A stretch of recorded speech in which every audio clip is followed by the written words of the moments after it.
Son las 4:40 de la mañana. Es un 10 de septiembre de 1977. Estamos en Marsella, específicamente en la prisión de Beaumetz.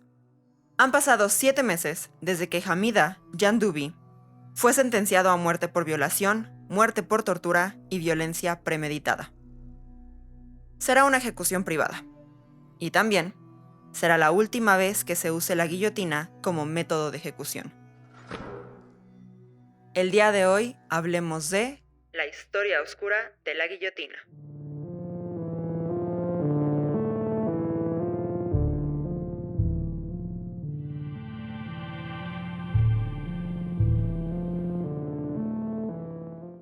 Bienvenidos al primer episodio de Entre Fantasmas. Antes nos llamábamos Podcast Historias de Terror.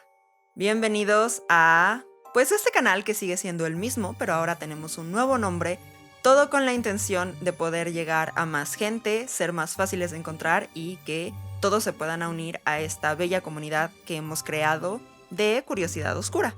Así que, bienvenidos, espero les guste, nos esforzamos muchísimo en este rebranding. Antes de seguir, quiero mencionar, yo sí me escucho diferente, todos me han dicho que no, pero si escuchan mi voz diferente, mi pronunciación diferente, estoy usando brackets durante los siguientes 3 años. Así que ahí nos vamos a ir adaptando. Y, sin más por el momento, comencemos. Hablemos de la guillotina. Pero para entender cómo llegamos a este momento en 1977, necesitamos saber cuándo se inventó. Pero sobre todo, necesitamos saber por qué se inventó la guillotina. ¿Dónde estamos en la historia? Nos encontramos al inicio de la Revolución Francesa. Si vieron Los Miserables, ya sea la obra, leyeron el libro o vieron la película de Hugh Jackman, tienen una idea. En esta época, mientras la clase obrera y baja moría de hambre, la aristocracia vivía en lujos y confort. Y esto había sido así desde aproximadamente la Edad Media.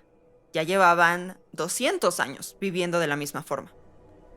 Pero Francia estaba en bancarrota. Uno, por haber participado en la Revolución Estadounidense, Lafayette, a quien ha visto Hamilton. Y segundo, y creo que más importante, es que su rey, Luis XVI, gastaba a lo imbécil. Pero para esta época, la clase media ya no era una clase iletrada. Estaban educados y tenían ideas que venían de la corriente de la Ilustración. Así que esta revolución, liderada por gente educada, inició el Día de la Bastilla, cuando se rebelaron invadiendo la Bastilla un 14 de julio de 1789. Más que una invasión que afectara verdaderamente, fue algo simbólico, porque la Bastilla ejemplificaba a la autoridad real. Pero nuestra historia va a empezar un poquito antes, en 1788, un año antes. Las tensiones ya estaban muy altas y afectaban incluso a las familias. A principios de este año, Marouin Louchard, que era un hombre increíblemente conservador, se ofendió por los ideales liberales de su hijo, Jean. Y no solo le bastó con correrlo de la casa, sino que intentó casarse con la novia de Jean. Y lo peor de todo es que la familia de Helen, la novia, accedió. Pervertidos. Helen obviamente estaba horrorizada. No solamente la estaban alejando del amor de su vida, sino que la estaban obligando a casarse con el papá el que hace unas semanas era su suegro. No, qué horror. Así que Jean creó un plan. Rescataría a Helen de casa de su padre durante la noche. Y voy a citar la fuente de donde encontré esta historia. Después de que la rescatara, cabalgarían hacia el atardecer igualitario. Me pareció una gran cita. El problema es que mientras estaban escapando, Marouin los cachó y comenzó una pelea, en la cual Jean lo atacó con un martillo y le dio en la frente. Marouin murió al instante.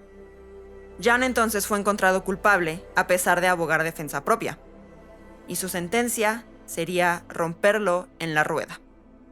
La rueda ya era un mecanismo que ya nosotros encontramos súper arcaico, donde uno era atado por sus extremidades a una rueda hasta romperlas. Era un método de tortura, ejecución y humillación que se usó durante siglos. Pero la tradición se rompió el día en que Jean se acercaba a su destino en Versalles. El caso de Jean se volvió un cause célèbre, una causa popular. El pueblo sentía que estaba siendo sentenciado no por homicidio, sino por su opinión política. Era liberal y el padre era increíblemente conservador, y todo esto empezó porque el padre estaba en desacuerdo con él.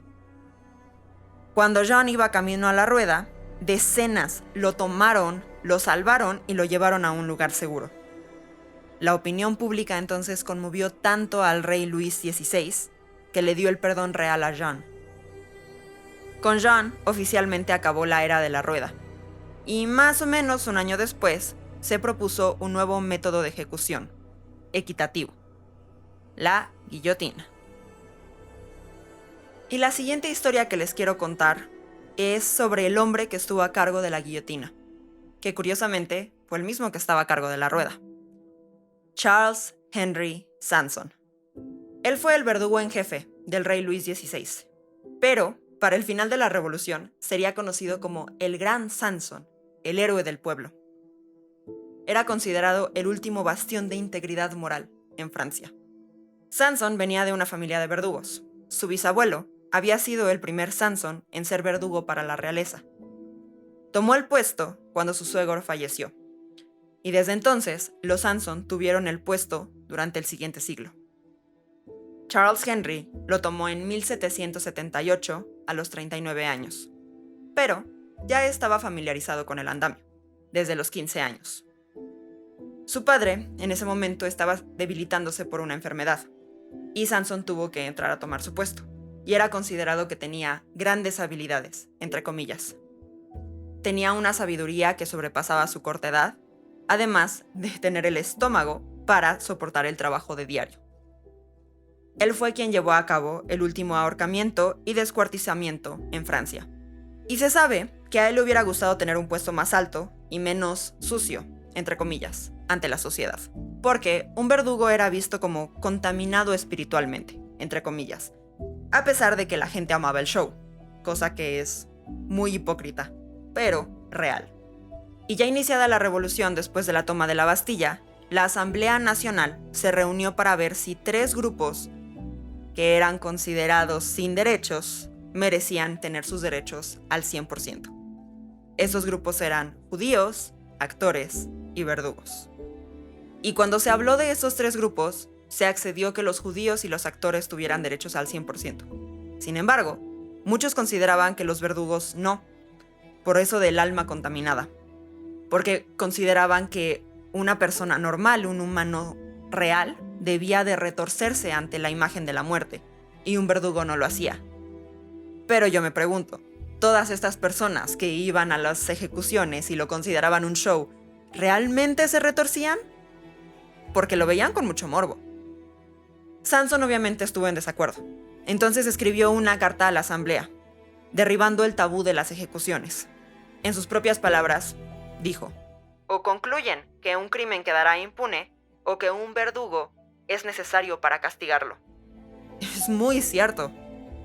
La asamblea tuvo que admitir que estaban de acuerdo con él. Y justo por esas fechas se estaba comenzando a hablar sobre igualdad en la ejecución.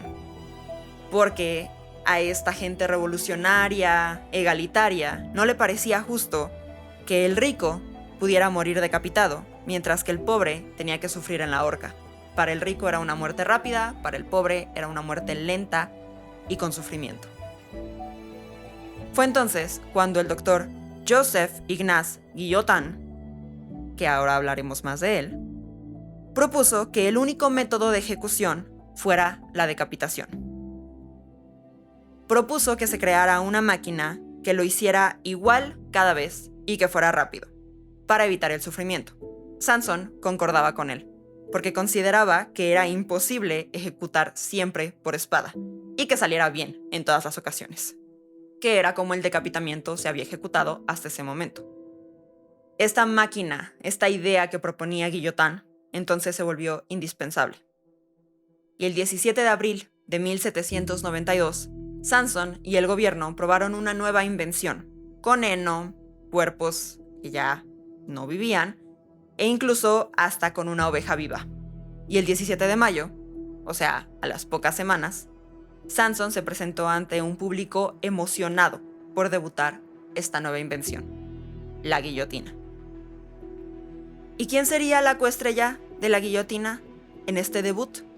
Nadie más que Nicolas Jacques Pelletier, un saqueador de caminos que meses antes, con cómplices, atacó a un transeúnte en París.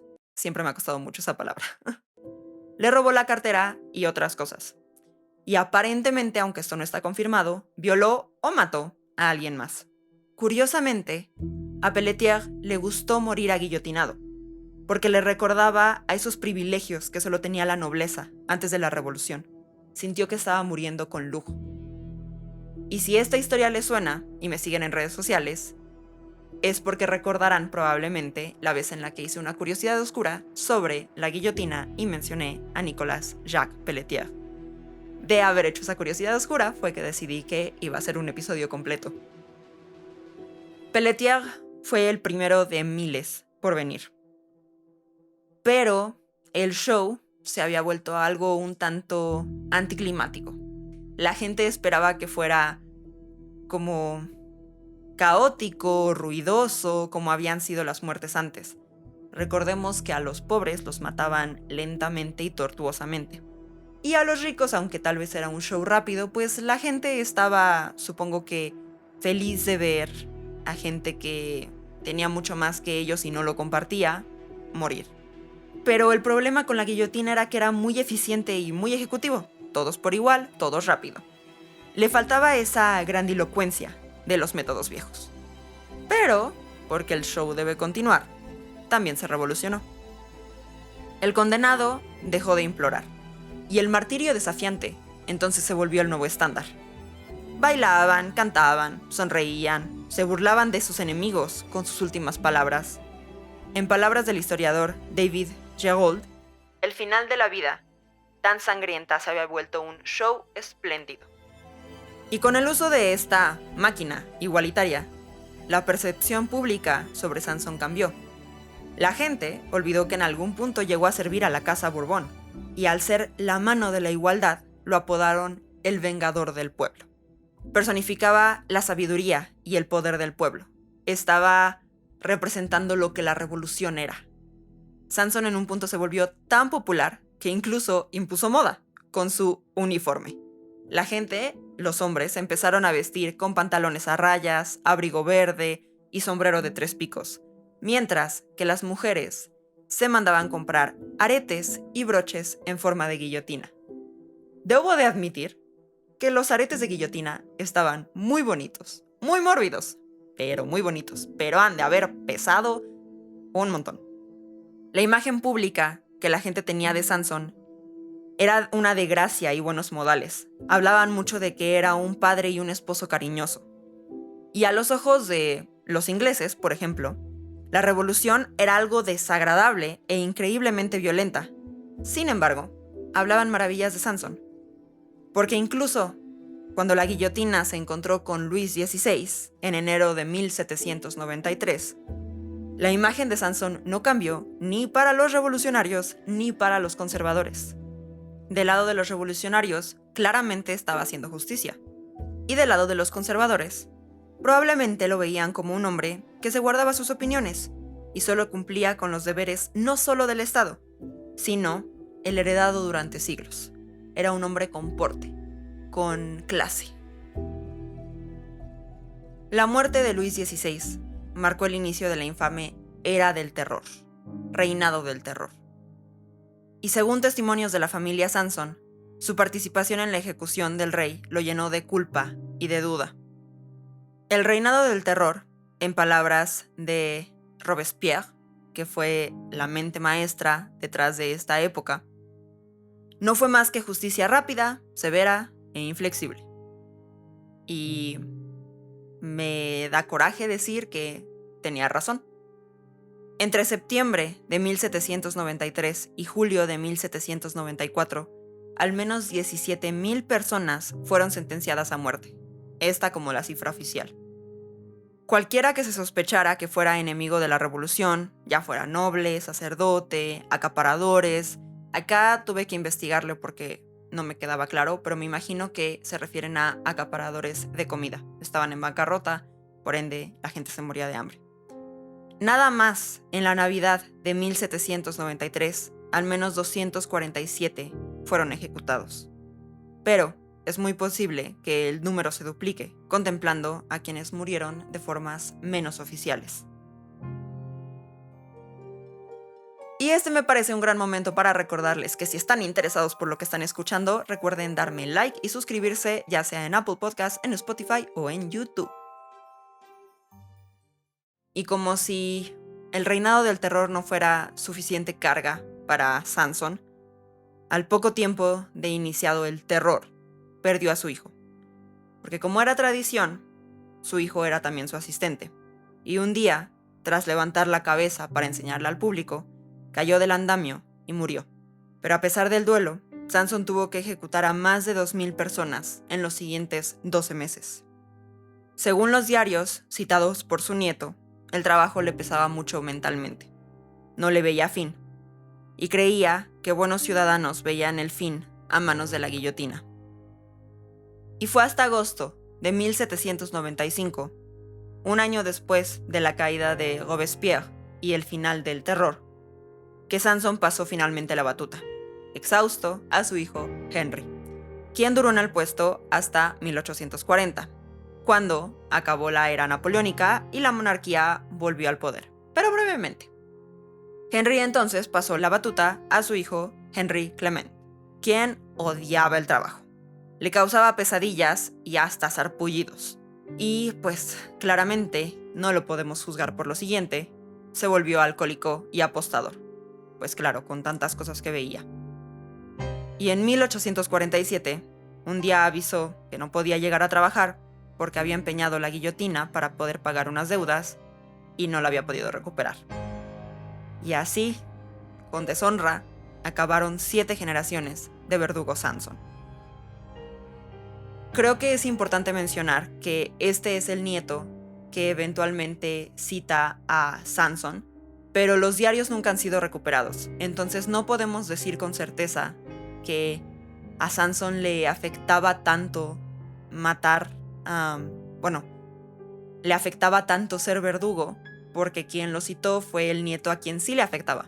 Entonces, tomemos eso con una pizca de sal. Me pareció importante contar la historia de alguien que todos los días vio a la guillotina de cerca, pero nunca fue su víctima. Y cómo marcó no solo su vida, sino la de toda su familia. Y otra persona cuya vida fue marcada fue nada más y nada menos que el mismo creador, a quien se le acredita la creación, el doctor Joseph Ignace Guillotin. Y claramente, la historia de la guillotina no se puede contar sin él. Así que, Guillotin nació el 28 de mayo de 1738 en Saintes, que está al sureste de Francia. Estudió humanidades antes que medicina, y esto contribuye mucho a su formación después. Medicina lo estudió en Reims y París, y en París fue donde se doctoró en 1770. O sea, a nada de iniciar la revolución. Él se consideraba una persona comprometida con la ciencia y la política y estaba muy preocupado por la desigualdad social y el acceso universal a la salud.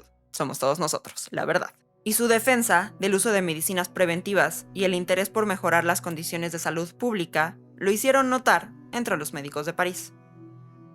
Esto lo llevó entonces a involucrarse en la política e ingresó a lo que en ese momento se le llamaba el Tercer Estado, durante el reino de Luis XVI. ¿Qué era el tercer estado? Eran los representantes del pueblo. El primero y el segundo estado eran la iglesia y los nobles. Y claramente, los representantes del tercer estado eran mayoría. Y hubo una ocasión en la que superaron en votos al primero y segundo estado. Y entonces, ¿cuál fue la solución del reinado? Dejarlos fuera de las votaciones. Pero esto no los hizo disolverse, se volvieron a reunir y se autodenominaron la Asamblea Nacional Constituyente, donde juraron establecer una constitución y tener bases firmes del país. Así que Guillotin era parte y era líder, porque uno de los que insistió en que se volvieran a reunir y que tuvieran estos principios de no disolverse hasta que tuvieran un estado firme, fue Guillotin. Y usó su influencia en la Asamblea Nacional Constituyente para hablar en contra de la pena capital, aunque realmente lo que quería era abolir la pena de muerte. Pero hasta él sabía que en una Francia del siglo XVIII no iba a convencer a nadie. Así que mejor abogó por ejecuciones más humanas. Y lo hizo a través de 6 artículos que hablaban de castigo igualitario para todos, que este castigo debía de ser la decapitación, prohibía desacreditar a la familia del culpable, así como discriminar a nadie si su familiar era un acusado. Prohibía también confiscar los bienes del culpable y pedía que el cuerpo fuera devuelto a las familias. Acá lo que Guillotin estaba pidiendo era una muerte más digna y respeto a los familiares, básicamente. Y lo interesante de estos 6 puntos es el punto de decapitar, porque acá ofreció él un mecanismo simple, pero no dio un ejemplo de cómo, solo estaba dando la idea. Recordarán de la parte de Sanson. Y curiosamente, a pesar de que la guillotina se llama así por él no diseñó ni construyó el mecanismo, pero sí estuvo en el comité que buscó posibles diseños. El diseño realmente estuvo a cargo del cirujano Antoine Louis, y de hecho el primer nombre para esta máquina fue Louisette, que viéndolo en el futuro es un jueguito de palabras muy chistoso entre que el creador se llama Louis y también mataron a Louis XVI con este aparato. Pero lo más curioso de la guillotina es que Antoine Louis no fue el primer inventor. De hecho, el invento no es francés del todo. Al menos desde 1280, en Inglaterra se usaba lo que se llamaba la horca de Halifax, que era una estructura parecida a la guillotina, pero se podía usar con una espada o con un hacha, en lugar de una navaja plana. Y también en Edimburgo, en Escocia, se usaba el Maiden, que se cuenta que se construyó basándose en el diseño de Halifax. Este se usó de 1560 a 1710. O sea que la gente ya estaba buscando formas más fáciles de decapitar desde 500 años antes. Pero entonces, volvamos a Francia. Antoine Louis lo diseña, y de ahí se encarga la construcción el alemán Tobias Schmidt.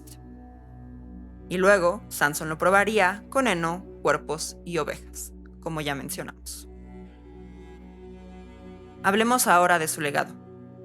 Sabemos que la guillotina no solo se usó durante el reinado del terror, también se usó para ejecuciones políticas en la Alemania nazi, y la usó también la Stasi, que era la policía secreta en Alemania del Este en las décadas siguientes. Pero para Guillotin, llevar el mismo nombre que el mecanismo le costó su credibilidad. Porque pues, cuando nombraron un aparato de muerte por ti, es imposible abogar después por abolir la pena de muerte. Nunca más pudo volver a mencionar que se aboliera la pena de muerte. Y, eso sí, contrario a creencia popular, Guillotin no murió bajo la guillotina, sino en casa a los 75 años, en 1814. Un Guillotin sí fue guillotinado, pero no era él. ¿Pero quieren saber quién sí murió a mano de la guillotina? Irónicamente, Robespierre. Y qué bueno. El nombre de la familia Guillotin quedó manchado de por vida, y de hecho en un punto pidieron al gobierno que cambiara el nombre del aparato, pero el gobierno se negó, e igual probablemente ya era muy tarde. Algo así como no vamos a decirle cinta adhesiva al Durex ni pañuelos desechables a los Kleenex. El nombre ya estaba asociado con la máquina. Así que, al no poder cambiar el nombre de la máquina, la familia decidió que quienes se iban a cambiar el nombre serían ellos. La época más icónica y conocida de la guillotina claramente fue la Revolución, específicamente el reinado del terror. Si hablamos de las víctimas de la guillotina, víctimas que nos vengan a la mente, pensamos luego en Luis XVI o, por ejemplo, en María Antonieta, a quien no habíamos mencionado, que fue la esposa de Luis XVI y quien dijo la famosa frase "que coman pastel". Aparentemente porque es un mito, no está comprobado que sí lo haya dicho. Pero la guillotina, durante 200 años, fue autor de incontables muertes, como por ejemplo la de Eugene Weidmann, que fue un asesino serial y un criminal alemán. El 17 de junio de 1939 fue guillotinado fuera de la prisión de Saint-Pierre, en Versalles. Pero, ¿qué tiene de especial esta muerte? Que el público reaccionó tan histérico y tan escandaloso que el presidente decidió prohibir futuras ejecuciones públicas y decidieron que todo después iba a ser privado. Esto llevaba pasando siglos. Probablemente no hubiera importado, de no ser porque en 1939 ya existían las cámaras. Y hay un video del evento. Francia quedó con imagen de salvaje ante el resto de Europa. Y curiosamente, el actor Christopher Lee, que recordarán por Star Wars y por muchas otras películas, pero a mí me viene a la mente Star Wars, fue testigo de esta ejecución y sale en el video. Más curioso es que eventualmente Christopher Lee interpretaría a Samson en una serie de televisión. Otra víctima importante fue Marie-Louise Giraud, que fue guillotinada por realizar 27 abortos en la región de Cherbourg, está difícil de pronunciar. Murió el 30 de julio de 1943. Fue una de las últimas mujeres ejecutadas en Francia, de hecho. Y finalmente, Hamida Jandoubi, la historia con la que comenzamos. La última ejecución por guillotina en Francia. El dato curioso común de esta ejecución es que ocurrió en 1977, mismo año en el que se estrenó Star Wars, película en la que en las precuelas eventualmente saldría Christopher Lee, pero también como para dar un contraste de qué tan cercana estuvo la última ejecución por guillotina. Ese año fue el año de la última gira de Elvis Presley. La última ejecución por guillotina fue hace 48 años. No fue hace nada. Y eso es todo. Este fue un tema increíble a investigar. No sabía mucho de la Revolución Francesa a pesar de que vi Los Miserables, pero hay muchas cosas que no te enseñan en la escuela de historia. Y debo de admitir que puedo entender cómo lo veían como una muerte igualitaria. Es súper sangrienta y en 2025 claramente no aguillotinaríamos a nadie, pero lo puedo entender.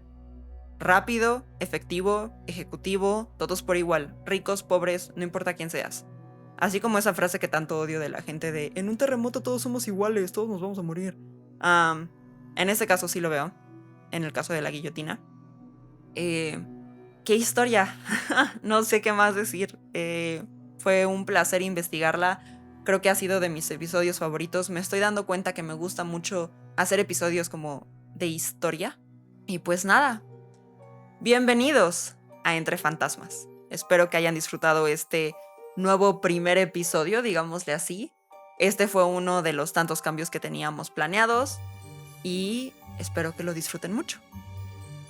Recuerden que si tienen historias que me quieran contar, las pueden mandar al Reddit que está en la descripción de este episodio. Recuerden seguirnos en nuestras redes sociales, que ahora son Entre Fantasmas-podcast, tanto en Instagram como en TikTok. El punto acá es que ya sea más fácil. Recuerden también darme like y suscribirse donde sea que estén escuchando esto, si lo que escucharon les gustó, para que estén enterados de cada que subamos nuevos episodios. Sin más por el momento, sean amables entre ustedes en los comentarios y conmigo, y los estaré viendo hasta la próxima. Bye. Entre Fantasmas. Investigación por Cassandra Monterrubio, producido por Cassandra Monterrubio y Brian Basurto, editado por Cassandra Monterrubio. Bye.